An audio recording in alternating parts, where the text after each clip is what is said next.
വീഡിയോയിലേക്ക് എല്ലാവർക്കും ഹൃദ്യമായ സ്വാഗതം. നിങ്ങൾ ജീവിതത്തിൽ എവിടെയും എത്തിപ്പെട്ടില്ല എന്നൊരു കാര്യം ആലോചിച്ച് വിഷമിച്ചുകൊണ്ടിരിക്കുന്ന ഒരാളാണോ? അല്ലെങ്കിൽ എനിക്ക് പഠനമൊന്നും മുഴുവനാക്കാൻ പറ്റിയില്ല, എനിക്ക് പഠിക്കാനുള്ള സാഹചര്യങ്ങളില്ല, ഞാൻ ഈ സാഹചര്യങ്ങളിലൂടെ എങ്ങനെ ജീവിക്കും, എങ്ങനെ എൻ്റെ ജീവിതം എങ്ങനെ ആയിപ്പോയി എന്നുള്ള വിധിയെ പഴിച്ച് ജീവിക്കുകയാണോ? നിങ്ങൾ ആഗ്രഹിക്കുമ്പോൾ നിങ്ങളെ കുട്ടികൾ പഠിക്കാത്തതിൻ്റെ പേരിൽ, സ്കൂളിൽ മുന്നേറാൻ പറ്റാത്തതിൻ്റെ പേരിൽ, മറ്റു കുട്ടികളെപ്പോലെ ആയിത്തീരാത്തതിൻ്റെ പേരിലൊക്കെ നിരാശ അനുഭവിക്കുന്നൊരമ്മയാണോ? അല്ലെങ്കിൽ ഞാനൊരു നല്ല ഭാര്യയല്ല, അല്ലെങ്കിൽ ഞാൻ നല്ലൊരു മകളല്ല, മരുമകളല്ല, ഞാൻ മാത്രം ഇങ്ങനെ ആയിപ്പോയി, എൻ്റെ ജീവിതത്തിൽ എന്താണ് ഇങ്ങനൊരു പരാജയം നേരിടുന്നതെന്നൊക്കെ ചിന്തിക്കുന്ന ഒരാളാണോ? അങ്ങനെയൊക്കെ ആണെങ്കിൽ ഞാനും നിങ്ങളെപ്പോലെ അങ്ങനെയൊക്കെ ചിന്തിച്ചുകൊണ്ടിരുന്ന ഒരാളായിരുന്നു. പലപ്പോഴും ഇതിനു മുമ്പുള്ള എൻ്റെ വീഡിയോസിൽ എൻ്റെ നിരാശകളും സങ്കടങ്ങളും വേദനകളും എൻ്റെ കണ്ണീരൊക്കെ നിങ്ങൾ കണ്ടിട്ടുണ്ടാവും. അവിടെ നിന്ന് നിങ്ങളോട് ഇത്ര കോൺഫിഡൻസോട് കൂടി ഈ ചിരിയോടുകൂടി സംസാരിക്കാൻ കഴിയുന്നതിൻ്റെ പിന്നിൽ കുറച്ച് കാര്യങ്ങളുണ്ട്. അത് നിങ്ങളായിട്ട് പങ്കുവെക്കാമെന്നാണ് ഞാൻ വിചാരിക്കുന്നത്. അപ്പോൾ സ്വാഭാവികമായിട്ടും ഞാൻ ഒരുപാട് പഠിക്കാൻ മിടുക്കിയായിട്ടുള്ളൊരു കുട്ടിയൊന്നുമല്ലായിരുന്നു, ഒരു ആവറേജ് ആയിട്ട് പഠിക്കുന്നൊരു കുട്ടിയായിരുന്നു ഞാൻ. പക്ഷേ മറ്റെല്ലാ മേഖലകളിലും വളരെ ആക്റ്റീവായിരുന്നു. എല്ലാ ആളുകളായിട്ട് സംസാരിക്കാനും, നാട്ടിൽ എന്തൊരു പരിപാടി ഉണ്ടെങ്കിലും സജീവമാണ്. സ്കൂളിലായാലും ഓരോ സ്പോർട്സ് ആയാലും ആർട്സ് ആയാലും ശാസ്ത്രമേള ആയാലും എല്ലാത്തിലും ഞാൻ ഉണ്ടാവും. വെളിച്ചെണ്ണയിലെ മെഴുക്ക് പോലെ എന്ന് പറഞ്ഞ പോലെ എല്ലാത്തിലും ഞാനിങ്ങനെ ഒന്ന് ഒപ്പിട്ട് പോരുന്ന ഒരാളായിരുന്നു ഞാൻ. പിന്നെ സംസാരിക്കാനാണെങ്കിൽ കുഞ്ഞു കുട്ടികൾ മുതൽ 65 വയസ്സായവരെ സംസാരിച്ചിങ്ങനെ ഓരോടിങ്ങനെ സംസാരിക്കുക എന്നുള്ളത് എനിക്കൊരു ഹോബിയായിരുന്നു. പിന്നെ ഏറ്റവും വലുത് എനിക്ക് സൗഹൃദങ്ങളായിരുന്നു. പക്ഷേ എനിക്ക് പലപ്പോഴും എൻ്റെ ഒരു വൈവാഹിക ജീവിതത്തിൽ ഒരുപാട് നിരാശകൾ തോന്നിയിട്ടുണ്ടായിരുന്നു.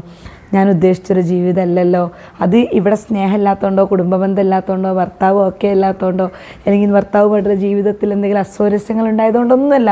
ഇതൊക്കെ സന്തോഷമാണെങ്കിൽ എവിടെയൊക്കെയോ ഒരു നിരാശ എപ്പോഴും എൻ്റെ ഉള്ളിൽ ഇങ്ങനെ നേരിട്ട് കൊണ്ടിരുന്നു. ഞാൻ പലപ്പോഴും എൻ്റെ കുട്ടിക്കാലത്തെ കാര്യങ്ങളായിട്ട് കമ്പയർ ചെയ്യും. അന്ന് എന്ത് രസമായിരുന്നു, വീട്ടിലെങ്ങനെയായിരുന്നു, വായിച്ചിങ്ങനെയായിരുന്നു, ഉമ്മ ഇങ്ങനെയായിരുന്നു, ഇക്കാക്ക എങ്ങനെയായിരുന്നു, ഇക്കാക്കന്മാരിങ്ങനെയായിരുന്നു, താത്തമാരിങ്ങനെയായിരുന്നു, എൻ്റെ നാട് ഇങ്ങനെയായിരുന്നു. പലപ്പോഴും എൻ്റെ നാടിനെ പോലെ അല്ലല്ലോ ഞാൻ കല്യാണം കഴിച്ച് വന്ന നാട്. ഇവിടുത്തെ ആളുകൾക്ക് നമ്മളെ നാട്ടിലെ ആളുകൾ അത്ര ഡീപ്പായിട്ടുള്ള ഇൻറ്റിമേസി ആയിട്ടുള്ളൊരു അടുപ്പമില്ലല്ലോ എന്നൊക്കെ എനിക്ക് എപ്പോഴും അങ്ങനെ ഫീൽ ചെയ്യാറുണ്ട്. എനിക്കതിലൊക്കെ നിരാശയും തോന്നാറുണ്ട് കേട്ടോ. അങ്ങനെ ഒരു കാലഘട്ടത്തിലാണ് ഞാൻ അപ്ലൈഡ് കൗൺസിലിംഗ് സൈക്കോളജി പഠിക്കാൻ തുടങ്ങിയപ്പോൾ. എന്നോട് ഞാനിപ്പോൾ ക്ലാസ്സൊക്കെ എടുക്കുമ്പം പല ആളുകളും എന്നോട് ചോദിക്കും, ഈ ക്ലാസ് എടുക്കാൻ ഇപ്പോൾ ഈ പ്രായത്തിൽ പഠിച്ചിട്ട് ജോലിയൊക്കെ കിട്ടുമോ? തീർച്ചയായിട്ടും ജോലി നമ്മളെ എന്താ പറയുക, മാർക്കറ്റ് ചെയ്യാൻ നമുക്ക് അറിഞ്ഞു കഴിഞ്ഞാൽ നമുക്ക് ജോലി ചെയ്യാൻ പറ്റുമെന്നാണ് ഞാൻ വിശ്വസിക്കുന്നത്. പിന്നെ ഞാൻ MA സൈക്കോളജിയും കൂടി ചെയ്യുന്നുണ്ട്. ഇൻഷാ അല്ലാഹ് ഞാനിപ്പോൾ 2-3 കോഴ്സ് ഞാൻ എടുത്തു ഒരു വർഷത്തിൻ്റെ ഉള്ളിൽ. ഇപ്പോൾ ഒരു കോഴ്സ് 2 കോഴ്സും കൂടി കംപ്ലീറ്റ് ചെയ്യാനുണ്ട്. അപ്പോൾ നമ്മൾ അതിലേക്ക് ഇറങ്ങിത്തിരിക്കുമ്പോൾ അതിനേക്കുള്ള സാധ്യതകൾ നമ്മളെ മുന്നിൽ തെളിഞ്ഞു വരുന്നൊരു ജീവിതം കൊണ്ട് ഞാൻ നിങ്ങളോട് ഉറപ്പിച്ച് പറയുകയാണ്. ചില അമ്മമാരൊക്കെ ഞാൻ ക്ലാസ് എടുക്കാൻ പോയപ്പോൾ എന്നോട് പേഴ്സണലി നമ്പർ വാങ്ങിയിട്ടു പറഞ്ഞു, എനിക്ക് പഠിക്കണം എന്ന് ആഗ്രഹമുണ്ട്, പക്ഷേ വീട്ടിൽ സമ്മതിക്കൂല, വീട്ടിൽ പെർമിഷൻ ഇല്ല, ഭർത്താവിന് സമ്മതമൊക്കെ എങ്ങനെയും കിട്ടും, മറ്റുള്ളവരുടെ സമ്മതമൊന്നും കിട്ടൂല, പിന്നെ കുട്ടികളൊക്കെ ചെറുതാണ്, അതുകൊണ്ട് എനിക്ക് പഠനം മുഴുവനാക്കാൻ സാധിക്കൂല, എന്നിങ്ങനെ പല കാര്യങ്ങളും പല ബുദ്ധിമുട്ടുകളും അവർ പറഞ്ഞു. അപ്പം ഇപ്പം ഞാൻ നിങ്ങളോട് പറഞ്ഞു കഴിഞ്ഞാൽ എനിക്കും അങ്ങനെ പറഞ്ഞില്ല, പഴയ കാര്യങ്ങളൊക്കെ ആലോചിച്ച് ചിലപ്പോഴെങ്കിലും മിക്ക ദിവസവും ചിലപ്പോൾ ഞാൻ എൻ്റെ സുഹൃത്തുക്കളോടൊക്കെ സംസാരിക്കുമ്പോൾ ഞാൻ എൻ്റെ പഠിച്ച കാലത്തെ, കോളേജ് കാലത്തെ അന്നത്തെ ലക്ഷ്യത്തെക്കുറിച്ച്, അന്നത്തെ സ്വപ്നത്തെക്കുറിച്ച്, നഷ്ടപ്പെട്ടു പോയ സ്വപ്നങ്ങളെക്കുറിച്ചൊക്കെ ഇങ്ങനെ സംസാരിക്കും. അപ്പോൾ ഞാൻ ഭയങ്കര അതിനെക്കുറിച്ച് അത്ര ഒരു ആഴത്തിലൊന്നും ചിന്തിക്കാതെ അങ്ങനെ പറയും. പക്ഷേ അങ്ങനെ സംസാരിച്ച് കഴിഞ്ഞ് കുറച്ചു നേരം കഴിഞ്ഞാൽ ഞാനാകെ ഡൗൺ ആവും. അതിന് 2-3 ദിവസം ഈ ഒരു സംസാരിച്ചും ഞാൻ കടന്നു പോകുന്ന കാലഘട്ടവും ഞാൻ അനുഭവിച്ച വേദനകളും എൻ്റെ നിരാശകളും എനിക്ക് എത്തിച്ചേരാൻ പറ്റാത്ത എൻ്റെ ഫ്രസ്ട്രേഷനെല്ലാം കൂടെ എന്നെ 2-3-4 ദിവസം ഒരു ഡിപ്രഷനിലേക്ക് കൊണ്ടുപോകും. ഇത് ഞാൻ അനുഭവിക്കൽ കുറേ കാലമായിട്ടുണ്ട് കേട്ടോ. പലപ്പോഴും ഞാൻ എൻ്റെ പഴയ സുഹൃത്തുക്കളെ അല്ലെങ്കിൽ നാട്ടിലെ കാര്യം സംസാരിക്കുമ്പോൾ നമ്മളൊരു പറയും, നമ്മുടെ ജീവിതത്തിൽ എന്തെങ്കിലും പ്രയാസം, അല്ലെങ്കിൽ നമ്മളെ ബുദ്ധിമുട്ടുകളോ അല്ലെങ്കിൽ നമ്മൾ എത്തിപ്പെടാൻ പറ്റാത്തൊരവസ്ഥയെ കുറിച്ചൊക്കെ ഇങ്ങനെ നമ്മളും ഒരു തുടക്കമിടുകയാണെങ്കിൽ അവർ ബാക്കി പറയുന്നത് ശരിയല്ലേ, ഞാനും വിചാരിച്ചു നീ എവിടെയെങ്കിലുമൊക്കെ എത്തുമെന്ന്, പഠിച്ചെവിടെയെങ്കിലുമൊക്കെ ആയിത്തീരുമെന്ന്, പക്ഷെ എവിടെ എത്തിയില്ലല്ലേ. അവർ നമ്മളോടൊരു സഹതാപം കാണിച്ചിട്ടായിരിക്കും പറയണത്, പക്ഷെ നമ്മളെ ഉള്ളിൽ അതെന്തുണ്ടാവും, ഒരു കത്തി കൊണ്ട് കുത്തി ഇറക്കിയ മാതിരി ആ വാക്ക് അവിടെ ഉണ്ടാവും. എവിടെ എത്തിയില്ലല്ലേ, ഒന്നും ആയില്ലല്ലേ, ഒന്നും നേടാൻ പറ്റിയില്ലല്ലേ എന്നുള്ളൊരു തോട്ട് നമ്മളെ ഉള്ളിൽ അവിടെ ഡെവലപ്പ് ചെയ്യാൻ തുടങ്ങും. അത് നമ്മളെ ഒരു ചിലപ്പോൾ ഞാൻ 2-3 ദിവസമൊക്കെ കുട്ടികൾക്കൊക്കെ ഫുഡാണ് ഉണ്ടാക്കി അവിടെ വെച്ച് കഴിഞ്ഞാൽ വീട്ടിലെ അവർ അത്യാവശ്യം യൂണിഫോം മാത്രം വാഷ് ചെയ്തിട്ട് ഒരു കിടപ്പാണ്. പിന്നെ അങ്ങനെ മൊബൈലിൽ നോക്കി എന്തെങ്കിലും ചാനലുകൾ കണ്ടുകൊണ്ട് അങ്ങനെ ഇരിക്കും. ചിലപ്പം ഒരു തോട്ട്സിന് എന്ത് ചെയ്യും, മോട്ടിവേഷൻ തോട്ട്സൊക്കെ കേൾക്കും, ഇൻസ്പിറേഷൻ ക്ലാസ്സുകളൊക്കെ കേൾക്കും. അപ്പോൾ വേഗം എണീക്കും, വേഗം പണിയൊക്കെ എടുക്കും, വേഗം കാര്യങ്ങളൊക്കെ ചെയ്യും. 2-3 ദിവസമൊക്കെ അതുണ്ടാവും, വീണ്ടും ഡൗൺ ആവും. അപ്പം ഞാൻ പലപ്പോഴും മനസ്സിലാക്കിയൊരു കാര്യം എന്താ വെച്ചാൽ, നമ്മൾ അറിയാതെ പോലും നമ്മളെ പഴയ കാര്യങ്ങൾ, അതായത് നമ്മളെ ജീവിതത്തിൽ നേരിട്ട സങ്കടങ്ങൾ, വേദനകൾ, വിഷമങ്ങൾ, സന്തോഷങ്ങൾ, അതിനൊന്നും നമ്മളെ പ്രസൻറ്റിലേക്ക് കൊണ്ടുവരണ്ട എന്നുള്ളത് ഞാൻ സത്യം പറഞ്ഞാൽ ഈ മൈൻഡ് കോച്ച് പ്രാക്ടീസ് ചെയ്യാൻ തുടങ്ങിയപ്പോഴാണ്. ഞാൻ പലപ്പോഴും ഈ ക്ലാസ്സുകളൊക്കെ കേട്ടിട്ടുണ്ട്. പക്ഷേ ഹ്യൂമനെക്സ് എന്ന സ്ഥാപനത്തിൽ ചെന്നുവിട്ട് ഞാനൊരു മൈൻഡ് കോച്ച് പ്രാക്ടീസ് ചെയ്യാൻ തുടങ്ങിയപ്പോൾ ആദ്യത്തെ ക്ലാസ്സിൽ തന്നെ ഞാൻ ഫ്ലാറ്റായി. അതായത് ഞാൻ ചിന്തിച്ചു കൂട്ടിയതല്ല, അതിനപ്പുറം നമുക്കൊരു പവറുണ്ടെന്നും നമ്മുടെ മനസ്സിനൊരു ശക്തി ഉണ്ടെന്നും ആ മനസ്സിൽ നമ്മൾ പ്രാക്ടീസ് ചെയ്തെടുത്തു കഴിഞ്ഞാൽ നമുക്കൊരു പോസിറ്റീവ് വൈബ് ഉണ്ടാകുമെന്നും നമ്മൾ പോസിറ്റീവായിട്ട് തിങ്ക് ചെയ്യുമെന്നും നമുക്ക് സങ്കടങ്ങളെ മാറ്റി നിർത്തി അവിടെ സന്തോഷിക്കാൻ കഴിയുമെന്നൊക്കെ ഞാൻ പ്രാക്ടീസ് ചെയ്യാൻ തുടങ്ങി കേട്ടോ. അപ്പോൾ സൈക്കോളജി ഞാൻ പഠിച്ച സമയത്ത് ഞാൻ മനസ്സിലാക്കിയെന്ന് വെച്ചാൽ ഞാൻ നല്ലൊരു പാരൻ്റ് അല്ല. ആസ് എ പാരൻ്റ് എനിക്കൊരുപാട് വീക്ക്നെസ് ഉണ്ട്. ഞാൻ ഒരുപക്ഷെ നല്ല മകളാവാം, ഭാര്യയാവാം, നല്ല സുഹൃത്താവാം, നല്ലൊരു മരുമകളാവാൻ ഒരു പരിധിവരെ. അതവരാണല്ലോ പറയേണ്ടത്. നമ്മൾ ഒരു പരിധിവരെ എങ്കിലും നമ്മളെ ഭാഗത്തുനിന്ന് ചിന്തിക്കുന്ന സമയത്ത് നമ്മളെല്ലാം നമ്മളെ ഭാഗമൊക്കെ ക്ലിയർ ആയിട്ട് പോകുന്നുണ്ടാവും. ആ രീതിയിലൊക്കെ നമ്മൾ ഓക്കെ ആണെങ്കിലും ഒരു പാരൻ്റ് എന്ന നിലയിൽ എനിക്കൊരുപാട് പോരായ്മകളുണ്ടെന്ന് മനസ്സിലാക്കാൻ എൻ്റെ അപ്ലൈഡ് കൗൺസിലിംഗ് സൈക്കോളജി എന്നെ സഹായിച്ചു. അപ്പോൾ ട്രെയിനർ കോഴ്സ് പഠിച്ച സമയത്ത് എനിക്ക് ഇത്ര പഠിച്ചാൽ പോരാ. പക്ഷേ എൻ്റെ ആഗ്രഹം ഞാൻ എൻ്റെ മനസ്സിൻ്റെ പവർ കൊണ്ടാണ്, അല്ലെങ്കിൽ ഞാൻ നിരന്തരം ഇതിനെക്കുറിച്ച് ചിന്തിച്ചത് കൊണ്ടാണ്, അല്ലെങ്കിൽ ഈ സ്വപ്നത്തെക്കുറിച്ച് ഞാൻ ആലോചിച്ചത് കൊണ്ടാണ് എനിക്ക് ഈ കാര്യങ്ങളൊക്കെ ചേർന്ന് വന്നത് എന്ന് മനസ്സിലാക്കാൻ എനിക്ക് പറ്റിയിരുന്നില്ല. ഞാൻ എപ്പോഴും ചിന്തിക്കുമായിരുന്നു, എനിക്കൊരു മോട്ടിവേഷൻ സ്പീക്കറാവാൻ ഭയങ്കര ആഗ്രഹമായിരുന്നു. നല്ല സ്പീച്ച് ചെയ്യുക, കൂടുതൽ ആളുകളിലേക്ക് നമ്മളെ തോട്ട്സ് അല്ല, ലോകത്തിലല്ല പോസിറ്റീവ് തോട്ട്സുകളും നമ്മൾ വായിച്ചും അറിഞ്ഞും മനസ്സിലാക്കിയും ഇതുപോലെ ചിന്തകൾ കൊണ്ട് ചിന്താഭാരം കൊണ്ട് പ്രയാസം അനുഭവിക്കുന്ന സ്ത്രീകളിലേക്ക് എത്തിക്കാൻ സാധിക്കുക എന്നതൊക്കെ എൻ്റെ ഭയങ്കര ഒരു വുമൺ എംപവർമെൻറ്റിന് വേണ്ടി എന്നാൽ ചെയ്യാൻ പറ്റുന്നത് എനിക്ക് ചെയ്യണം എന്നൊക്കെ എൻ്റെ ഒരു ഡ്രീമായിരുന്നു. കേൾക്കുന്ന സമയത്ത് നിങ്ങൾ വിചാരിക്കും, അത് വല്ലാത്തൊരു ഡ്രീമായി പോയല്ലോ. പക്ഷെ ഇതിലേക്ക് ഞാൻ എത്തിച്ചേരുമെന്ന് ഞാൻ സ്വപ്നത്തിൽ ഞാൻ ഫസ്റ്റ് കോഴ്സ് എടുക്കട്ടെ വെച്ചപ്പം സിൽക്കാനോട് പറഞ്ഞു, എൻ്റെ അടുത്ത് പൈസ ഇല്ലല്ലോ എന്നാണ് പറഞ്ഞത്. അപ്പോൾ ഞാൻ ചെറിയൊരു സേവിങ്സ് എൻ്റെ കയ്യിലുണ്ടായിരുന്നു, ഒരാഴ്ചക്കുറിയിൽ. അതെടുത്തിട്ട് ഞാൻ എന്ത് ചെയ്തു, ഫസ്റ്റത്തെ ട്രെയിനർ കോഴ്സ് അറ്റൻഡ് ചെയ്തു. പക്ഷേ അന്ന് എനിക്ക് ഒരു സർജറി കഴിഞ്ഞ് ആ ഒരു സമയത്തായതുകൊണ്ട് അതിൽ അത്ര തന്നെ ആക്റ്റീവ് ആകാനോ അതെൻ്റെ ജീവിതത്തിലേക്ക് കൊണ്ടുവരാൻ എനിക്ക് സാധിച്ചില്ല. പക്ഷേ അപ്പോൾ ഞാൻ വിചാരിച്ചു എനിക്ക് കൂടുതൽ പഠിക്കണം എന്ന് തോന്നി. പക്ഷെ അപ്പോൾ ആ കോഴ്സ് അന്വേഷിച്ചപ്പോൾ പറഞ്ഞു, ഇങ്ങനെ കോഴ്സ് ഞാൻ അന്വേഷിച്ച് പറഞ്ഞു ഏകദേശം 16,000 രൂപ, 16,400 രൂപ നമുക്ക് കോഴ്സ് ഫീ വരും. 1 ഇയർ കോഴ്സാണ്. അപ്പോൾ എല്ലാവരും എന്നോട് ചോദിച്ചു, എൻ്റെ ഹസ്ബൻഡും എന്നോട് ചോദിച്ചു, ഈ മക്കളെ വെച്ചിട്ട് എങ്ങനെ പഠിക്കും, അവരെ കാര്യങ്ങൾ നോക്കണ്ടേ. അപ്പം എൻ്റെ ഉള്ളിലൊരു കോൺഫിഡൻസ് ഉണ്ടായി, ഞാൻ പഠിക്കും, എനിക്ക് ഇത് നേടിയെടുക്കണം എന്ന്. ആ ചിന്തയിൽ നിന്ന് ഞാൻ എൻ്റെ ടൈമുകളൊക്കെ സിസ്റ്റമാറ്റിക്കലി ആവാൻ തുടങ്ങി. ഞാൻ ആദ്യം ചെയ്തതെന്ന് വെച്ചാൽ അനാവശ്യമായി ഞാൻ ജോയിൻ ചെയ്ത എല്ലാ ഗ്രൂപ്പിൽ നിന്നും ഞാൻ ലെഫ്റ്റ് അടിക്കാവുന്ന ഗ്രൂപ്പിൽ നിന്നൊക്കെ കാരണം പറഞ്ഞ് ലെഫ്റ്റ് അടിച്ചു. അതായത് എനിക്ക് പഠിക്കാൻ ആഗ്രഹമുണ്ട്. അപ്പോൾ ഞാൻ ഗ്രൂപ്പിൽ നിങ്ങൾക്കറിയാം, ഞാൻ പറഞ്ഞല്ലോ സൗഹൃദം എനിക്ക് ഭയങ്കര ഇഷ്ടമാണ്. അത് എൻ്റെ ജീവനാണ് സൗഹൃദങ്ങൾ എന്ന് പറയുമ്പോൾ.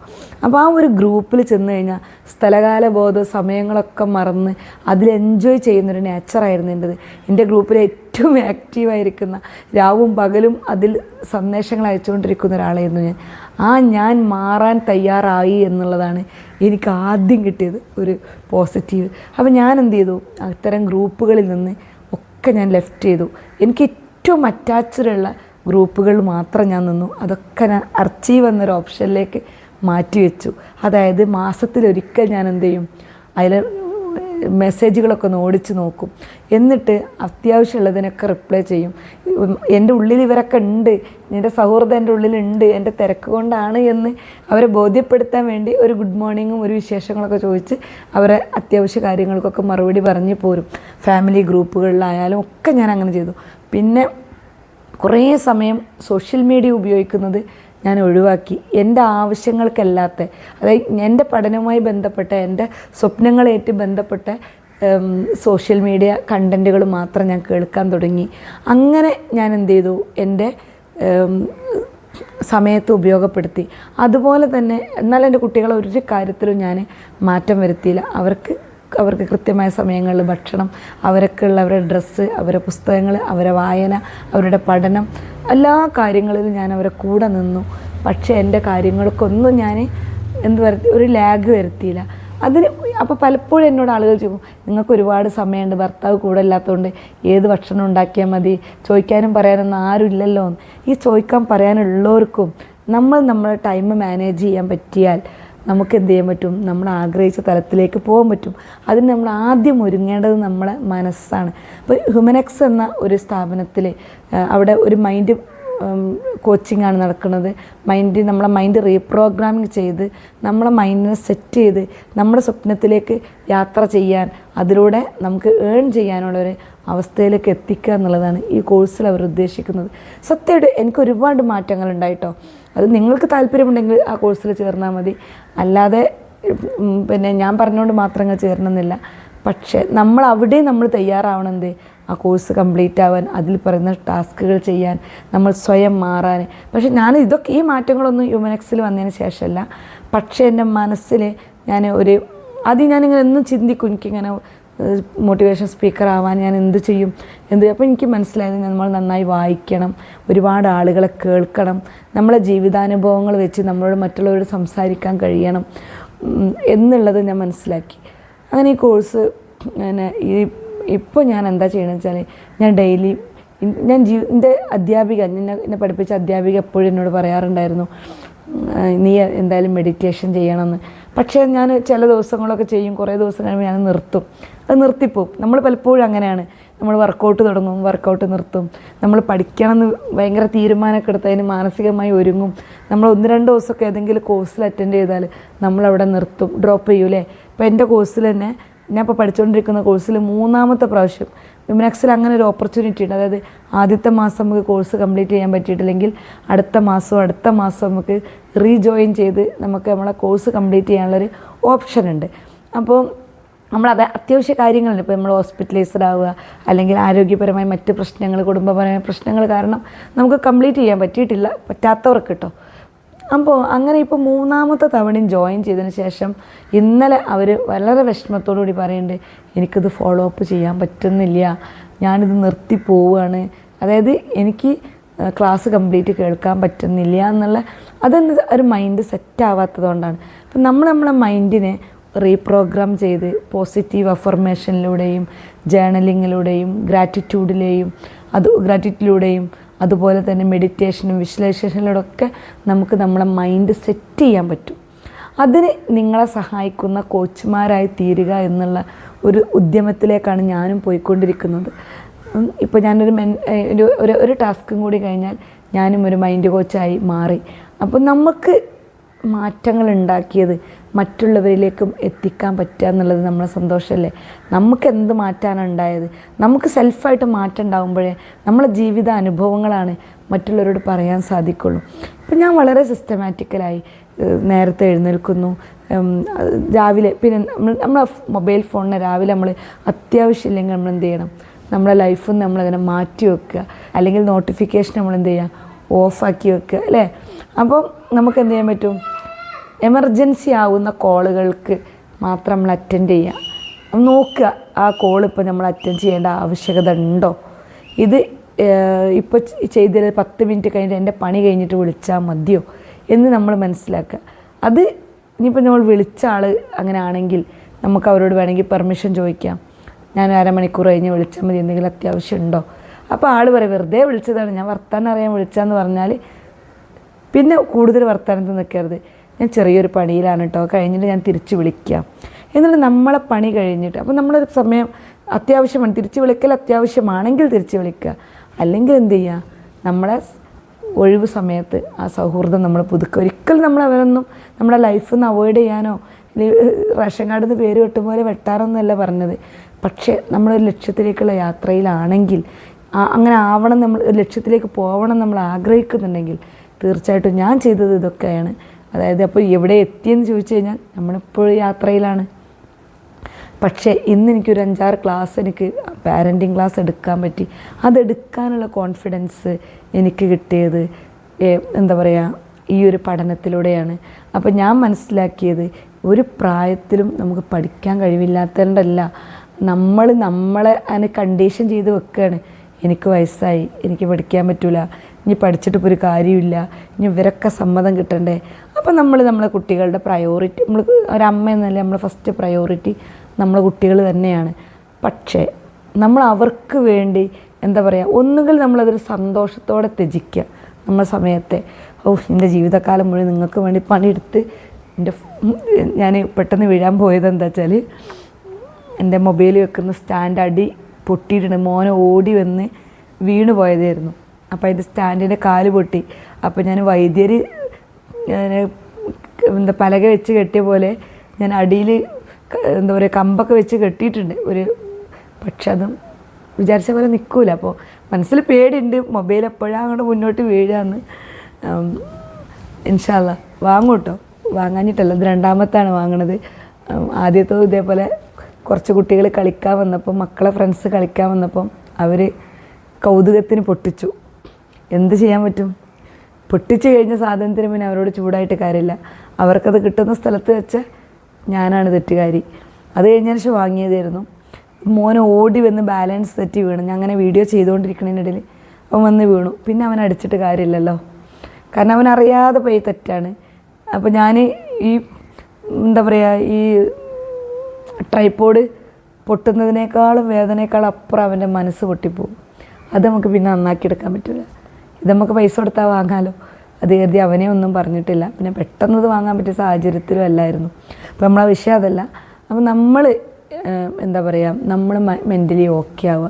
പലപ്പോഴും നമ്മളെ സ്ട്രെസ്സുകൾ, നമ്മളെ വേദനകൾ, സങ്കടങ്ങൾ, നമ്മളെ നിരാശകളൊക്കെയാണ് നമ്മളെ കുട്ടികളിലേക്ക് നമ്മൾ കൊടുത്തുകൊണ്ടിരിക്കുന്നത്. തീർച്ചയായിട്ടും അത് മാറണമെങ്കിൽ നമ്മൾ എന്താണോ നമ്മൾ പഠിക്കാൻ ആഗ്രഹിക്കുന്നുണ്ടെങ്കിൽ അതിനെക്കുറിച്ച് ആലോചിക്കുക, അതിനെക്കുറിച്ച് അതിലേക്ക് നമ്മൾ എങ്ങനെ എത്തിപ്പെടുന്നു ചിന്തിക്കുക. ഇപ്പോൾ ഞാൻ ഈ മൈൻഡ് കോച്ചിലേക്ക് എത്തുന്നത് തന്നെ എന്താ പറയുക, എൻ്റെ ഒരു സുഹൃത്ത് എന്നോട് പറയുകയാണ്, ടീച്ചറാണ് പാലക്കാടിലെ. അപ്പോൾ അവരെന്നോട് പറയുകയാണ്, സമീറ എനിക്ക് പറ്റിയൊരു കോഴ്സ് ഉണ്ട്, നീ ജോയിൻ ചെയ്യുന്നു ചോദിച്ചെന്നോട്. അപ്പോൾ ഞാൻ പറഞ്ഞു, അയ്യോ ഇപ്പോൾ വേണ്ട, പൈസ അല്ല തീരെ, മൂപ്പര് അങ്ങോട്ട് പോയിട്ടുള്ളൂ, ശമ്പളമൊന്നും കിട്ടിയിട്ടില്ല, എപ്പോഴും കിട്ടിയിട്ടില്ല കേട്ടോ, കിട്ടിയിട്ടില്ല, ഞാനൊരു പുതിയ കോഴ്സ് അറ്റൻഡ് ചെയ്യുന്നില്ല. അപ്പോൾ അവളിനോട് പറഞ്ഞു, ഞാൻ പൈസ അടക്കാം, നീ അറ്റൻഡ് ചെയ്യൂ, ഞാൻ പൈസ അടക്കാമെന്ന് പറഞ്ഞു. അങ്ങനെ അൽഹംദുലില്ലാ അവർ പൈസ അടച്ചു. കുറച്ച് ചെറിയൊരു എമൗണ്ട് അവരടച്ചു. എനിക്ക് മനസ്സിൽ ഭയങ്കര വിഷമം തോന്നി. ഇപ്പോൾ ഞാനെങ്ങനെ ഇനി പൈസ തിരിച്ച് കൊടുക്കാൻ കഴിഞ്ഞില്ലെങ്കിൽ, കോഴ്സ് കംപ്ലീറ്റ് ആക്കാൻ കഴിഞ്ഞില്ലെങ്കിൽ എന്നൊക്കെ നെഗറ്റീവ് വന്നു. അപ്പോൾ അവരെന്നോട് പറഞ്ഞു, ആദ്യത്തെ 5 ദിവസം ക്ലാസ്സിലിരിക്കൂ, എന്നിട്ട് പറ്റിയിട്ടില്ലെങ്കിൽ നിനക്ക് എന്ത് ചെയ്യാം, ലെഫ്റ്റ് അടിക്കാമെന്ന് പറഞ്ഞു. അപ്പോൾ ഓക്കെ. പക്ഷേ ആദ്യത്തെ ക്ലാസ് കൊണ്ട് തന്നെ ഞാൻ ഫ്ലാറ്റായി. എനിക്ക് ഒരുപാട് ഇഷ്ടമായി. എൻ്റെ തോട്ട്സ് എല്ലാം 1ാമത്തെ ദിവസം തന്നെ മാറി. ഞാൻ ഇങ്ങനെയല്ല ചിന്തിക്കേണ്ടതെന്ന് ഞാൻ മനസ്സിലാക്കി. എൻ്റെ മനസ്സിൻ്റെ പവർ എന്താണെന്നുള്ളത് ആ ക്ലാസ്സിൽ നിന്ന് ഞാൻ റിയലൈസ് ചെയ്തു.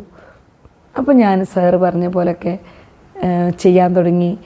പണ്ടത്തെ കാലത്തെക്കുറിച്ച് വേദനിക്കാതെ, നാളെകളെക്കുറിച്ച് ചിന്തിക്കാതെ, ഇന്നത്തെ സന്തോഷങ്ങളിൽ സന്തോഷം കണ്ടെത്തി, ഇന്നത്തെ വിജയങ്ങളിലൊക്കെ സന്തോഷം കണ്ടെത്തി, എൻ്റെ മക്കളെ ഭാവിയെക്കുറിച്ചൊന്നും ആശങ്കപ്പെടാതെ, അവർ പഠിക്കാൻ അവർക്ക് പറ്റുമെങ്കിൽ അവർ പഠിക്കും, ഞാനതിനുള്ള സാഹചര്യം ഒരുക്കി കൊടുത്താൽ മതിയെന്ന് ഞാൻ തീരുമാനിച്ചു.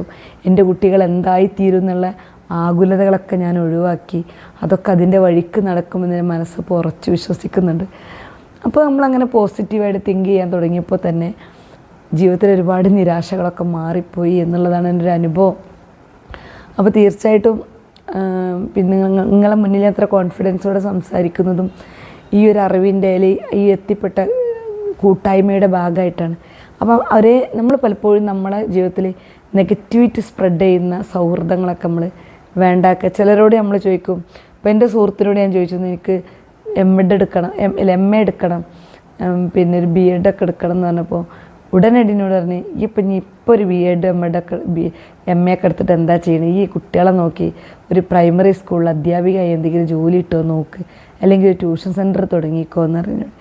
പക്ഷെ അതൊക്കെ തുടങ്ങി നമുക്ക് ഏൺ ചെയ്യാം കേട്ടോ, ഇതൊക്കെ നമുക്ക്. പക്ഷെ നമ്മളെ സ്വപ്നങ്ങളിലേക്ക് നമ്മൾ എത്തൂല. നമ്മൾ സ്വപ്നം കണ്ടതുപോലെ, നമ്മൾ ആഗ്രഹിച്ചതുപോലെ, നമ്മൾ ചിന്തിച്ചതുപോലെ, നമുക്കൊരു മാനസിക സംതൃപ്തി തരുന്ന ഒരിടത്ത് എത്തിപ്പെടുമ്പോഴാണ് യഥാർത്ഥത്തിൽ നമ്മൾ സാറ്റിസ്ഫൈഡ് ആവുക.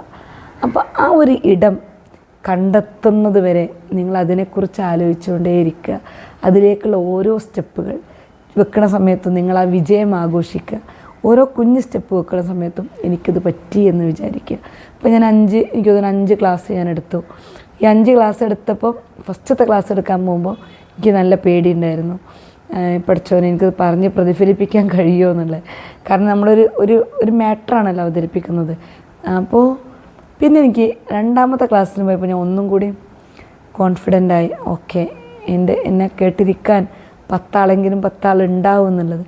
അത് 3ലും 4ലും 5ലും എത്തിയപ്പോൾ കോൺഫിഡൻസിൻ്റെ ലെവല് 100 ഇരട്ടിയായി. അപ്പം നമ്മളെ കൊണ്ട് പറ്റും, നമുക്കും ചെയ്യും. നമുക്ക് ഏത് പ്രായത്തിലും പഠിക്കാൻ പറ്റും. അതിന് നമുക്ക് ആലോചിച്ച് നോക്കാം. നമ്മൾ വളരെ കുറഞ്ഞ കാലയളവിലാണ് നമ്മളൊരു ആയുസ്സുള്ളത് അല്ലേ. അതുകൊണ്ട് നമ്മുടെ സമൂഹത്തിന് ഇതുപോലെ മാനസിക സമ്മർദ്ദം അനുഭവിക്കുന്നവർക്കിടയിൽ ഒരു വെളിച്ചമാകാൻ, അവർക്കൊരു സാന്ത്വനമേകാൻ, അവർക്കൊരു തണലൊരുക്കാൻ, അവരെ ഒന്ന് ചേർത്ത് പിടിക്കാൻ നിങ്ങൾക്കും എനിക്കും സാധിച്ചാൽ അതൊരു അനുഗ്രഹമല്ലേ. ആ ഒരു അനുഗ്രഹമാണ് ഞാനും തേടിക്കൊണ്ടിരിക്കുന്നത്. തീർച്ചയായും ആദ്യമായിട്ടാണ് നിങ്ങൾ എൻ്റെ ചാനൽ കാണണമെങ്കിൽ ഒന്ന് ലൈക്ക് ചെയ്യാനും കമൻറ്റ് ചെയ്യാനും സബ്സ്ക്രൈബ് ചെയ്യാനും മറക്കരുത്.